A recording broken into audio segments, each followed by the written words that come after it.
Halo sahabat RSMI dimanapun berada, senang sekali dapat berjumpa kembali dalam program Edukasi Ngobras, Ngobrol Asik Sehat, suatu program yang dapat memberikan sahabat banyak informasi dan juga tip-tip kesehatan langsung dari ahlinya. Nah, episode Ngobras kali ini kami mengundang dokter spesialis patologi klinik untuk berbagi informasi tentang fakta unik golongan darah, rahasia di balik A, B, AB, dan O. Hari Donor Darah Sedunia adalah peringatan global yang diadakan setiap tahun pada tanggal 14 Juni yang merupakan hari ulang tahun salah seorang ilmuwan penemuan tentang sistem golongan darah ABO yang memungkinkan transfusi darah modern. Peringatan ini diadakan untuk menghargai para donor darah sukarela dan mempromosikan akses terhadap darah dan produk darah yang aman. Kenapa bisa terbentuk golongan darah yang berbeda-beda, dan bila sama golongan darahnya, kenapa resusnya bisa berbeda? Apa sih resus itu? Nah, sahabat, nanti kita akan tanyakan kepada narasumber kita yang sudah hadir saat ini. Dr. Malia Agustina SPPK, spesialis patologi klinik. Halo dokter, selamat pagi. Selamat pagi. Apa kabarnya dok? Sehat. Sehat, alhamdulillah. Terima kasih dokter sudah menyempatkan diri untuk kita hari ini berbagi informasi tentang golongan darah yang merupakan salah satu komponen penting ya dok ya, pada donor darah. Berkaitan nih donor darah dan golongan darah. Dok, golongan darah itu apa sih dok? Jadi golongan darah itu adalah pengelompokan atau penamaan darah berdasarkan antigen yang menempel di sel permukaan darah merah. Oke. Jadi itu memang sudah merupakan bawaan lahir dari setiap orang ya, dok, bawaan lahir. Jadi kenapa berbeda-beda golongan darah tersebut? Karena bawaan dari variasi genetiknya dan antigen yang menempel itu juga akan berbeda-beda. Oke. Jadi makanya setiap orang memiliki golongan darah yang berbeda. Seperti tadi di pembukaan, dan juga memiliki resus yang berbeda. Resus yang berbeda balik. Oke dokter, sejak kapan sih dok sistem golongan darah itu ditemukan? Jadi dunia sudah mengenal, oh ini sistem golongan darah. Jadi sistem golongan darah itu pertama kali ditemukan itu adalah tahun 1900 oleh seorang ilmuwan Austria. Namanya itu adalah namanya Karl Landsteiner yang tadi disebutkan ya. Betul. Nah, jadi dia menemukan pertama kali itu cuman menemukan penamaan golongan darah itu cuman A, B, dan O saja. Oh, belum ada AB. Belum ada AB saat itu. Jadi pada tahun 1900 itu dia hanya menemukan 3 penamaan itu saja. Nah, rekan sesama penelitiannya menemukanlah penamaan golongan darah AB itu di tahun 1902. Baru setelah 1 tahun kemudian baru ditemukan di tahun 1902. Resminya diresmikan penamaan golongan darah berdasarkan antigen yang menempel di sel darah merah ini adalah di tahun 1904 diresmikan oleh ilmuwan yang namanya Ludwig Visser. Oke, berarti itu historinya ya dok ya. Akhirnya sekarang kita semakin mengenal A, B, AB, dan O gitu ya dok ya. Baik dokter, jadi perbedaannya antara golongan darah A, AB, dan O terletak pada di mananya dok? Jadi seperti saya bilang tadi, jadi golongan darah A, AB, dan O itu terletak perbedaannya di antigen yang menempel di sel permukaan darah dari masing-masing individu. Jadi misal nih golongan darah A, golongan darah A itu di sel darah merahnya dia mempunyai antigen A. Tapi tidak memiliki antigen B. Dia hanya A, kan A tadi yang menempel dia A, tapi dia memiliki antibodi B. Kalau B sebaliknya memiliki antigen B dan memiliki antibodi A. Kalau O, dia tidak memiliki sama sekali antigen A maupun antigen B. Oh, jadi dia memiliki antigen apa itu dok? Dia tidak memiliki, dia cuma mempunyai antibodi A dan B. Itu untuk O ya dok ya. Kalau B itu kebalikannya. Dia memiliki antigen A, dia memiliki antigen B, tapi tidak memiliki antibodi apapun dalam antigen di sel permukaan darahnya. Begitu. Jadi kebolak-balik antara O dan antara A dan B itu kebalikannya, antara O dan AB itu kebalikannya. Ini perlu waktu untuk mengingat dan mempelajarinya dok ya. Benar sekali. Baik dokter, ternyata tidak sesimpel itu yang kita lihat A, AB, dan O. Ternyata prosesnya berhubungan dengan faktor genetik dan antigen yang menempel tadi. Itu tadi. Dan yang memang merupakan sudah bawaan lahir setiap orang berdasarkan genetiknya masing-masing. Iya, gitu ya, Dok. benar. Ya? Oke, Dok, ada juga istilahnya resus, Dok. Iya. Resus golongan darah. Golongan darahnya sama, tapi mungkin bisa jadi resusnya berbeda. Iya, berbeda. Resus itu sendiri apa itu, Dok? Sama seperti golongan darah, cuman kalau resus ini adalah protein khusus yang menempel juga di sel darah merah dari masing-masing individu. Jadi proteinnya gitu ya, Dok? Iya, protein yang menempel di masing-masing individu itu akan berbeda. Jadi ada yang punya dan ada yang tidak punya. Kalau resusnya positif, itu berarti dia memiliki protein tersebut. Baik. Kalau resusnya negatif, dia tidak memiliki resus itu sama sekali, tidak memiliki protein itu sama sekali. Tidak memiliki, apakah itu suatu kekurangan atau suatu hal yang tidak baik, Dok? Tidak. Cuman karena memang asam amino dan gula yang diproduksi dalam masing-masing individu dari DNA-nya kan berbeda, dari genetiknya kan berbeda. Itu bukan suatu kekurangan. Bukan suatu kekurangan, tapi hal yang memang bisa saja ada proteinnya. Ada proteinnya, ada yang tidak ada proteinnya. Yang tidak ada proteinnya bukan berarti suatu miss atau suatu kekurangan begitu ya, Dok ya. Jadi ada dan tidak adanya protein itu yang menentukan resusnya positif atau negatif gitu, Dok ya. Baik, Dokter, resus positif dan negatif sangat mempengaruhi kah dengan golongan darah yang nanti kita transfusi? Misalnya butuh golongan darah A, harus A positif, A resus positif, A resus negatif, atau nggak apa-apa deh, yang penting A aja gitu? Enggak. Jadi untuk transfusi darah, selain kita pentingnya adalah golongan darahnya harus sama, resus juga harus sama. Jadi harus gitu ya, harus semuanya sama. Dan resus harus sama. Jadi kalau di vaskes-vaskes itu atau di PMI atau di BDRS itu kita sebutkan butuh A positif, itu berarti golongan darahnya A, resusnya positif. Baik. A negatif, golongan darahnya A, resusnya negatif. Seperti itu. Jadi itu penting untuk proses transfusi darah. Dan nantinya juga ada beberapa kasus, tapi sangat jarang ya, itu pada kehamilan, di mana ibu memiliki resus yang berbeda dengan janin yang dikandungnya. Jadi itu nanti akan mengakibatkan ada yang namanya suatu diagnosa klinis ya, itu namanya erythroblastosis fetalis. Jadi si ibu ini memiliki resus yang berbeda dari si janin yang dikandungnya. Jadi si tubuh ibu menganggap janin itu adalah musuhnya. Jadi bisa keguguran atau nanti bayinya lahir dengan hemolitik berat. Itu yang terjadi ya, Dok ya, dengan beberapa kasus kehamilan. Salah satunya itu. Berarti resus itu penting ya, Dok? Maksudnya seberapa penting sekali resus itu untuk golongan darah? Sangat penting resus untuk golongan darah, karena memang kita tidak bisa sembarangan memberikan golongan darah kalau resusnya berbeda, karena nanti akan menimbulkan efek yang lainnya. Dalam kasus ibu hamil tadi yang dokter sampaikan, ini kan hal yang di luar kendali ibu hamil ya, benar. Dok ya. Itu apa sih, Dok, yang harus bisa dilakukan supaya bisa mencegah terjadinya perbedaan seperti itu? Karena kalau ada perbedaan resus antara ibu dan janin tadi akan terjadi hal-hal yang tidak diinginkan, keguguran dan sebagainya. Itu gimana, Dok? Jadi biasanya itu terjadi pada ibu yang memiliki RH negatif. Jadi golongan darahnya apapun saja, tapi si ibu memiliki resusnya negatif. Nah, si janin yang dia kandung itu kita biasanya ada pemeriksaannya ya. Jadi kalau biasanya gini, ibu hamil dengan resus yang negatif itu sudah diwanti-wanti dari awal oleh klinisinya.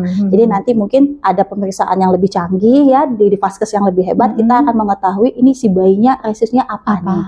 Nah, kalau dicegah, memang bisa dicegah saat ini dengan pemberian imunoglobulin dan segala macam. Tapi kembali lagi reaksi imun atau reaksi autoimun dari tubuh itu kita tidak bisa tahu ya, tidak bisa ngaturnya istilahnya ya. Jadi kadang-kadang banyak kasus yang memang ya itu tadi terjadilah namanya erythroblastosis fetalis tadi. Berarti untuk yang resus negatif itu yang lebih beresiko.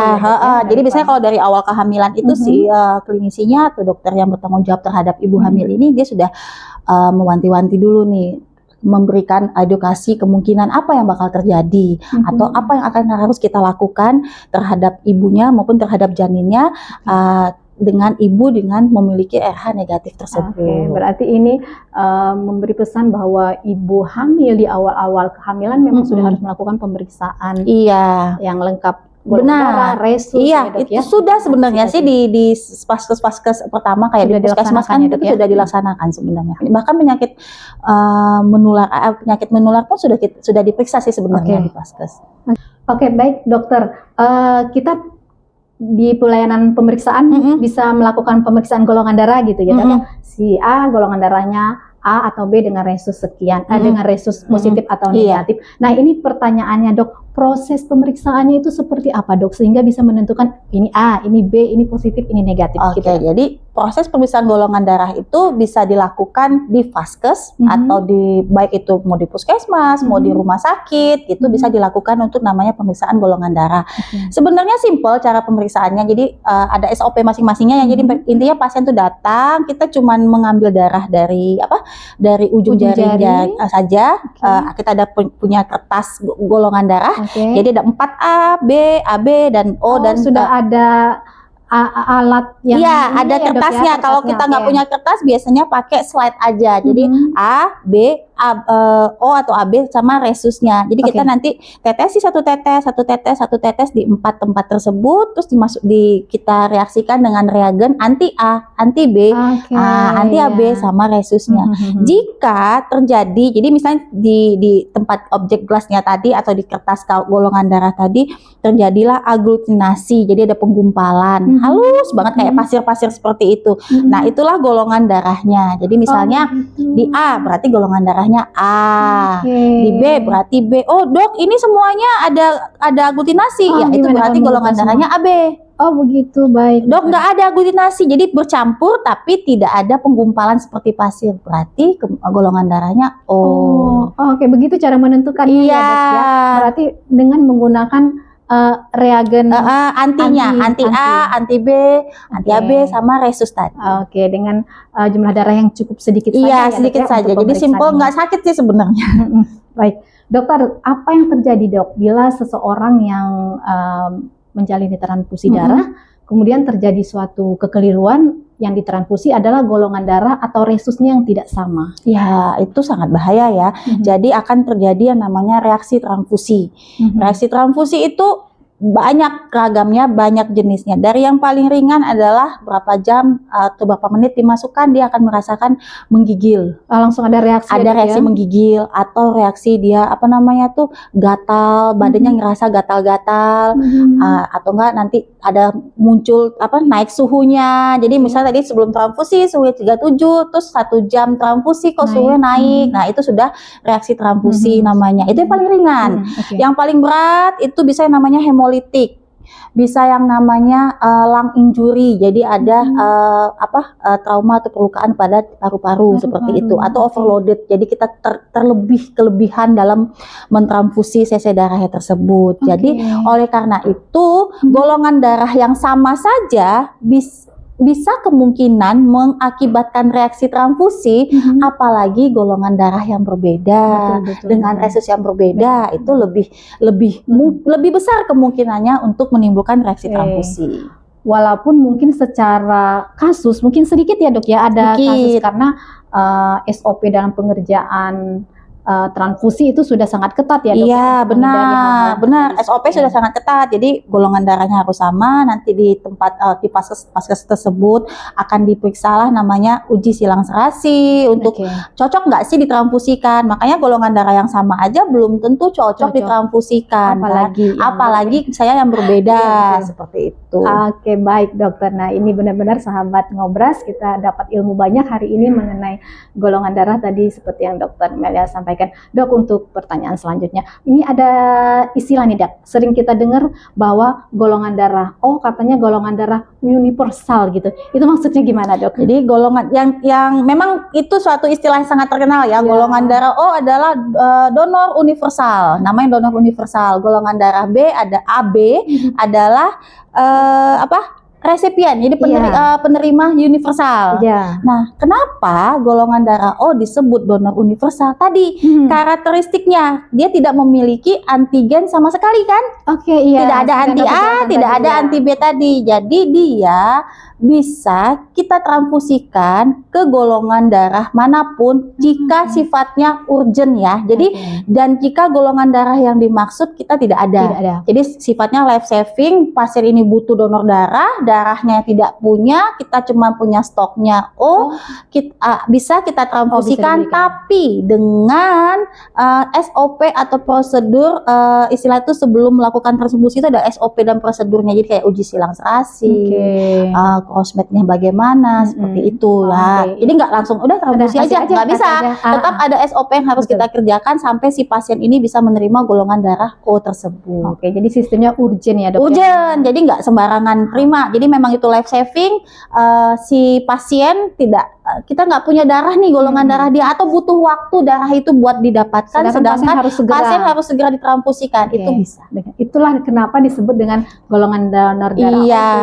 Kalau yang AB tadi sebagai penerima? Karena dia memiliki, kebalikannya, kan dia memiliki anti A dan anti B. Jadi dia bisa menerima golongan darah A, bisa juga menerima golongan darah B, atau O yang tidak sama sekali menerima. Iya, tapi tetap kembali lagi ya, sama. Jadi digunakan dengan pada saat hal-hal yang urgent saja. Jadi tidak sembarangannya sudahlah ya, pakai AB aja. Enggak. Kita cari dulu yang golongan darah sama dengan resus yang sama. Memang bila tidak dapat dan pasien ini memang butuh ditolong.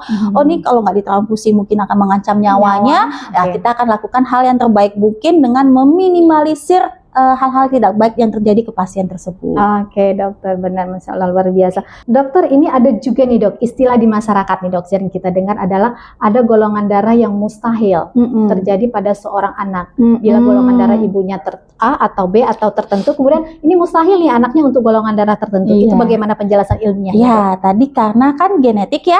Jadi genetik itu golongan darah itu akan diturunkan dari kedua orang tuanya. Betul. Orang tuanya bawa genetik apa, si ibu bawa genetik apa.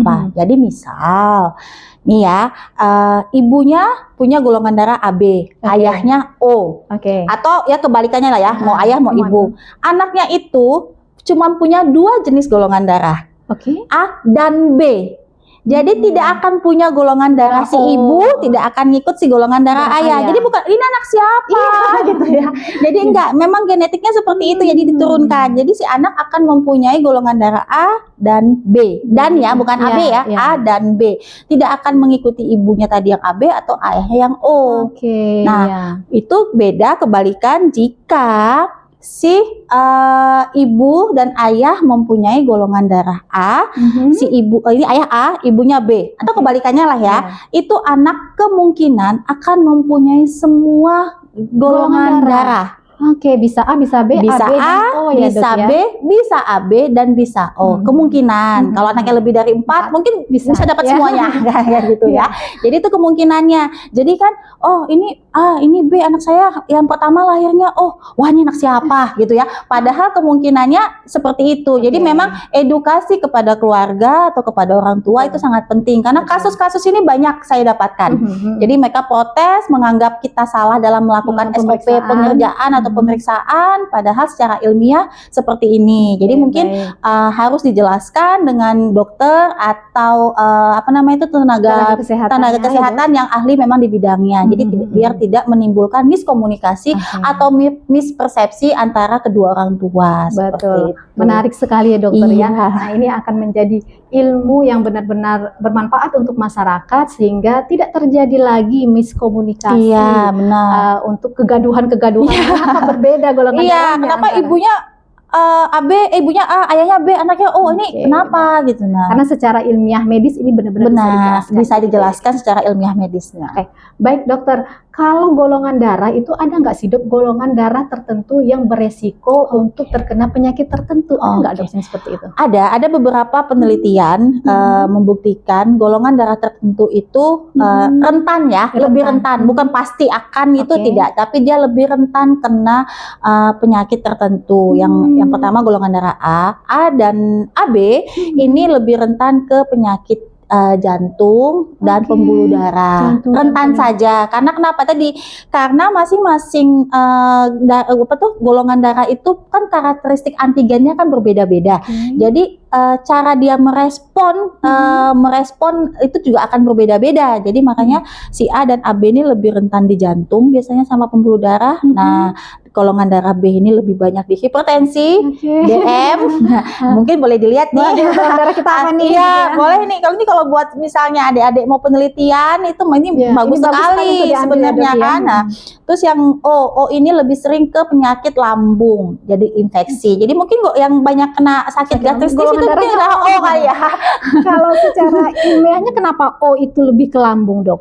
Karena karakteristik dari antigennya tadi. Karakteristik dari gen itu tadi. Iya, sendiri. jadi Oke. karena dia tidak memiliki apapun, jadi respon kekebalan tubuh itu kan juga akan berbeda meresponnya gitu. Nah, jadi oleh karena itu lebih sering gastritis, sakit lambung, tukak lambung seperti itu.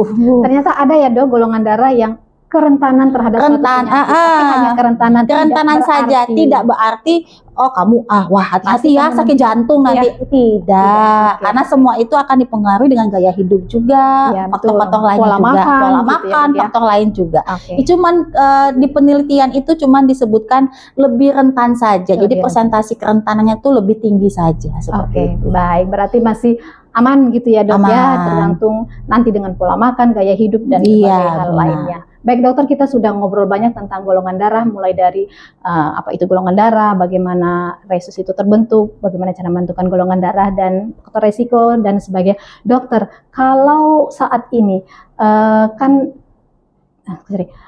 tingkat permintaan transfusi darah meningkat ya, Dok, ya, dengan berbagai kasus penyakit di layanan kesehatan. Dan sering kita mendapat informasi bahwa mencari darah itu sulit, sering kosong itu di layanan-layanan penyediaan golongan darah. Itu menurut dokter kenapa bisa terjadi seperti itu, Dokter? Jadi mungkin bisa terjadi kurangnya atau kosongnya stok darah di fasilitas kesehatan, itu bisa di PMI atau di bank darah, atau kalau kita punya UTDRS di UTDRS itu sebenarnya mungkin kita yang kurang, kalau kita kurang edukasi kepada pasien untuk pentingnya donor darah.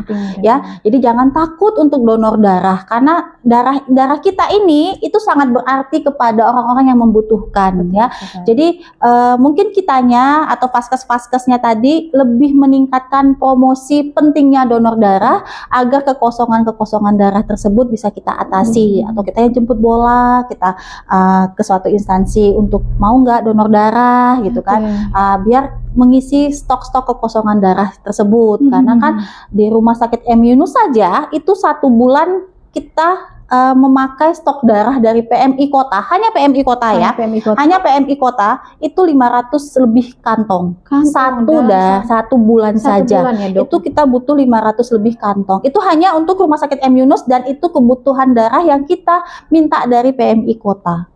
1 bulan.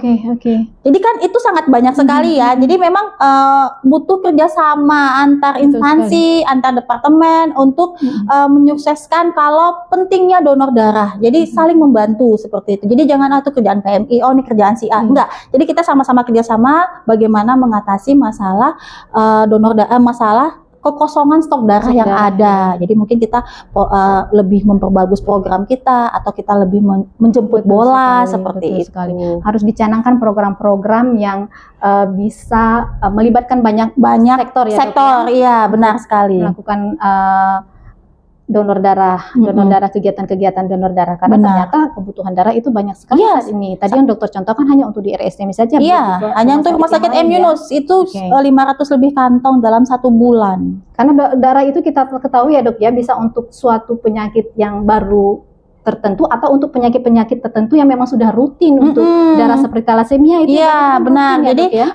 ada penyakit-penyakit yang memang kita dia memang butuh rutin transfusi. Jadi seperti talasemia tadi, atau pasien-pasien yang menderita penyakit hemolitik. Jadi memang yang sel darahnya lisis per berapa bulan sekali, jadi dia butuh transfusi. Atau memang pasien yang butuhnya sifatnya mendadak. Jadi misalnya ibu mau melahirkan, misalkan pendarahan itu kan sifatnya sito ya, mendadak, atau pasien-pasien kecelakaan seperti itu, apalagi atau pasien-pasien dengan penyakit kronik yang sudah sangat lama, biasanya kan anemianya anemia yang lama, berat, lama, jadi kan butuh berapa bulan sekali untuk transfusi. Oke, baik dokter. Dok, nih masyarakat mungkin ingin mendonorkan darahnya, tetapi mungkin tidak tahu harus kemana dan karakteristik yang seperti apa yang seseorang itu dinyatakan layak untuk melakukan donor darah, dan apa yang harus dilakukan oleh masyarakat saat mau melakukan donor darah itu gimana, Dok? Jadi kalau melakukan donor darah bisa datang ke PMI atau fasilitas rumah sakit yang mempunyai namanya unit transfusi darah. Datang ke sana, datang ke unit tersebut, menyatakan bilang ingin melakukan transfusi darah. Nanti akan dilakukan cek kesehatan oleh tenaga kesehatan yang ada di sana. Jadi terkait dengan tinggi badan, berat badan, HB-nya, terus apa yang dia lakukan sebelum dia transfusi darah, itu nanti akan ditanya oleh petugas kesehatan. Jadi biasanya kalau umurnya itu 17 tahun ke atas atau batasnya sampai 65, mau laki-laki mau perempuan boleh. HB-nya di atas, biasanya itu di HB di atas 14 atau 15 atau 12, 13 pun masih bisa. Seperti itu. Maksimal kalau sudah 17 itu tidak boleh lagi. Sudah terlalu tinggi ya, Dok? Iya, itu sudah tidak boleh transfusi biasanya. Terus tidak habis mengkonsumsi obat-obat tertentu seperti itu kan. Kondisi fisiknya sehat. Jadi banyak syarat-syaratnya, dan itu sebenarnya syarat yang sangat bisa lah untuk kita semua lakukan. Tekanan darahnya juga jangan tekanan darah yang tinggi, tapi kan ada penyaringnya. Nanti ada tenaga kesehatan yang di PMI maupun UTDRS akan memeriksa hal tersebut. Jadi ini layak nggak sih untuk donor darah? Kalau layak kita lakukan. Dan kapan bisa dilakukan kembali? Ya per 2 bulan mungkin bisa datang. 2 bulan ya, Dok, untuk donor darah. Jadi untuk donor darah rutin, seseorang yang dinyatakan sehat itu bisa 2 bulan sekali mendonorkan boleh darah. 2 bulan Maksimal sekali mendonor darah berapa cc, Dokter?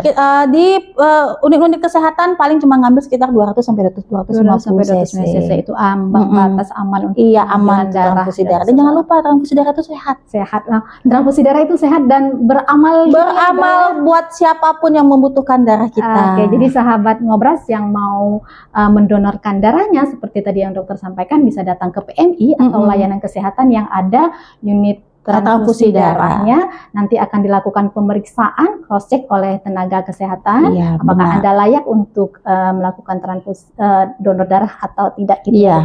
Bila layak, disarankan untuk rutin melakukan donor darah 2 bulan sekali gitu. Boleh ya. Lebih sering donor, lebih sehat ya, Dok? Lebih sehat. Tidak ada istilah sering donor habis darah ya, Dok? Enggak ada. Jadi darah itu akan diproduksi terus. Jadi kalau terbuang segini ya, jadi logikanya dalam tubuh kita misalnya ada 1 liter darah, diambil cuman 250-nya. Nanti darah kita akan memproduksi lagi, bahkan dengan diproduksi dengan sel darah-sel darah yang baru.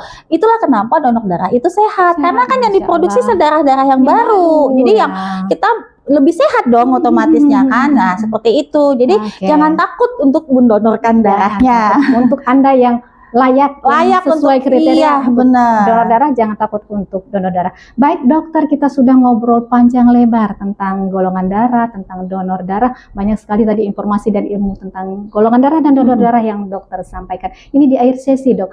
Apa pesan dokter kepada masyarakat mengenai Hari Donor Darah dan golongan darah ini, dokter? Silakan. Baik, terima kasih. Pesan saya adalah untuk masyarakat di luar sana dan untuk teman-teman sejawat saya juga, kalau Anda layak untuk donor darah, lakukanlah donor darah. Darah kita itu dibutuhkan oleh banyak masyarakat yang membutuhkan. Jadi jangan takut untuk donor darah, karena donor darah itu sehat. Donor darah itu membantu masyarakat lain untuk melanjutkan aktivitasnya, untuk membantu dia melanjutkan kehidupannya lebih lanjut lagi. Jadi pesan saya, ayo kita donor darah. Ayo kita donor darah. Jangan takut untuk donor darah. Jangan takut untuk donor darah. Oke, baik dokter, terima kasih banyak Sama-sama. atas semua ilmu yang dibagikan hari ini, benar-benar bermanfaat untuk semua sahabat Ngobras yang nonton YouTube kita di rumah ini. Terima kasih dokter. Sama-sama. Mudah-mudahan lain waktu bisa kembali lagi ke sini berbagi ilmu tentang tema-tema yang lainnya. Tema-tema yang lainnya. Baik, lebih menarik terima kasih. lainnya. Baik, terima kasih dokter. Sama-sama. Baik sahabat Ngobras dimanapun Anda berada, usai sudah episode Ngobras kali ini mengenai golongan darah dalam rangka kita memperingati Hari Donor Darah tahun 2026. Seperti tadi yang Dr. Melia sampaikan, jangan takut untuk melakukan donor darah karena semakin sering kita melakukan donor darah akan semakin sehat untuk tubuh kita dan dapat membantu saudara-saudara kita yang lain yang membutuhkan transfusi darah. Terima kasih sudah menyaksikan, nantikan kami di YouTube PKRS SMY dengan di episode selanjutnya dengan tema-tema menarik lainnya. Tetap semangat, jaga kesehatan, sampai jumpa. Salam sehat.